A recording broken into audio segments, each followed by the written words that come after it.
Hello mga ka-fam! Magluluto na nga ako ng steak for tonight dinner ni babe, papa at ng anak ko. Siyempre hindi mawawala ang french fries. So binabad ko na nga ang steak sa asin lamang po. And yes, asin lamang.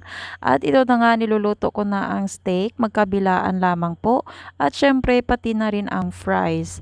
At nauna nga maluto itong isang steak. Kaya naman pinatikim ko muna si babe kung kamusta ba ang luto ko. At kung okay ang pagkalambot niya magkabilaan.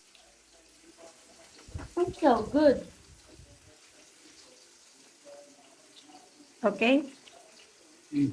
That's after 6 years since the last time we ate steak in the restaurant. Wait. Should I do the gravy? Or no? No need? No need. Yeah. So what do you think? Good. There is a mayonnaise for the fries. Hmm? We have mayonnaise for the fries. You ketchup as well? No ketchup, just mayonnaise.